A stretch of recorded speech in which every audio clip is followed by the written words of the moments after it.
270। মাননীয় স্পিকার, আপনাকে ধন্যবাদ।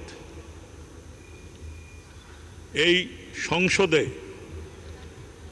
অত্যন্ত ভারাক্রান্ত হৃদয়ে আমরা কয়েকটা কথা বলতে চাই। সেটা হলো, সংসদের দিকে সমগ্র জাতি তাকিয়ে থাকে। সংসদটিকে আমরা প্রত্যেকেই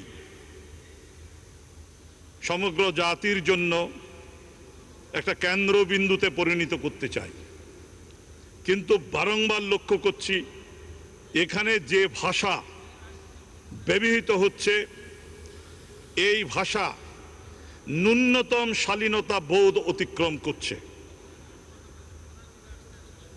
এখন আপনি কথা বলার স্বাধীনতার নামে আপনি যদি এমন ভাষা অনবরত প্রয়োগ করতে থাকেন যে ভাষা ন্যূনতম শালীনতা বোধ রাখে না, যে ভাষা সংসদের যে সেনিটি, সংসদের যে পরিবেশ সেটাকে নষ্ট করে, তাহলে অত্যন্ত স্বাভাবিকভাবে জনগণের সামনে একটি বাজে উদাহরণ সৃষ্টি করা ছাড়া আপনি আর কিছুই করতে পারেন না।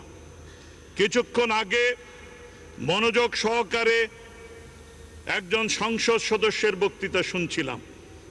আমি লক্ষ্য করলাম সেই বক্তৃতায় আমি বাদ দিলাম যে বাংলাদেশের প্রধানমন্ত্রী, কিন্তু বাংলাদেশের প্রধানমন্ত্রী একজন বয়স্কা মহিলা, আরেকজন মহিলা সদস্য বক্তৃতা দিচ্ছেন মঈনাম্মদের কোলে নয়, কোথায় কোথায় বসেছেন তা বাংলাদেশ জানে, কোট আনকোট। সেই একই বক্তৃতায় আপনি আমাদের স্বরাষ্ট্রমন্ত্রীকে নিয়ে সমালোচনা করেন, তাতে কোনো আপত্তি নাই। আপনি বললেন স্বরাষ্ট্রমন্ত্রী নির্লজ্জ, আমি বললাম যে ওইটুকু আমি সহ্য করলাম, কিন্তু তারপরের কথাটি কি বললেন যে আপনার হাসি এত বিকৃত শিশুরাও ভয় পায়। আপনি সবগুলো ওখানে দেখতে পাবেন।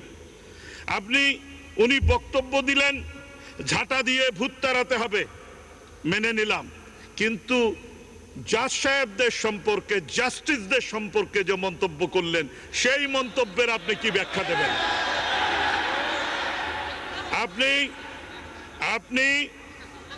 উনি বক্তব্য দিচ্ছেন আইনমন্ত্রীকে কাপড় ছাড়া করে দেশ ছাড়বেন। কাপড় ছাড়া অবস্থা দেখার ইচ্ছা কেউ প্রকাশ করতেই পারে না, কিন্তু উনি ব্যাখ্যা দিলেন যে ভারতীয় পুরুষ পুলিশ লুঙ্গি খুলে পিটিয়েছেন। উনি বললেন দুই মন্ত্রী সম্পর্কে ভারতীয় মহিলা পুলিশ দিয়ে একইভাবে পিটাবেন।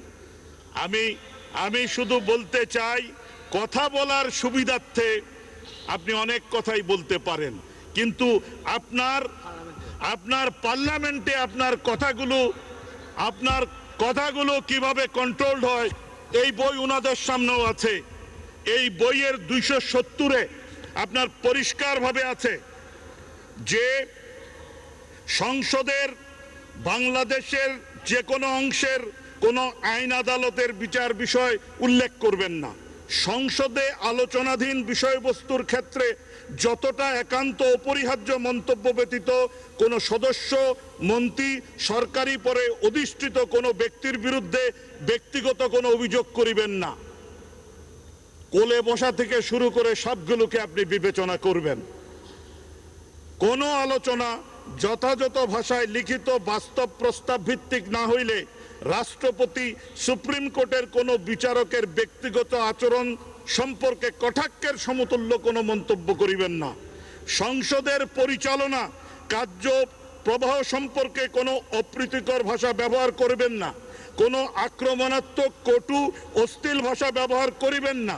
দেশদ্রোহিতামূলক, রাষ্ট্রবিরোধী, মানহানিকর উক্তি করিবেন না। ইচ্ছাকৃতভাবে সংসদের কাছে প্রতিবন্ধকতা সৃষ্টির উদ্দেশ্যে বক্তৃতা দানের অধিকার প্রয়োগ করিবেন না।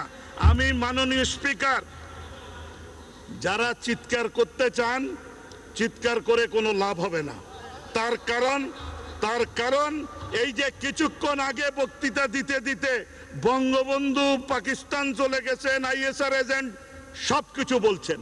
আপনি কথা বলতে বলতে এমন জায়গায় চলে যাচ্ছেন, লক্ষণ রেখা অতিক্রম করছেন, রাষ্ট্রদ্রোহিতা করছেন। এবং এবং এই এই এই সংসদে আমি মনে করি সংসদ সদস্য হিসেবে যারা আসছেন তাদের এতটুক যোগ্যতা থাকা উচিত যে কোথায় কতটুক কথা বলবো এবং কতটুক কথা বলবো না।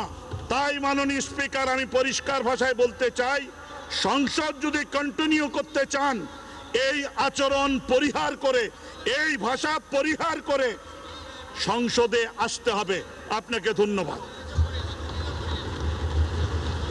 আপনি বলবেন মাননীয় সদস্য, আমি কিন্তু কটূক্তিপূর্ণ বক্তব্য যা বলা হয়েছে সমস্তগুলি আমি এক্সপান্স করেছি, যে মাননীয় বিরোধী দলীয়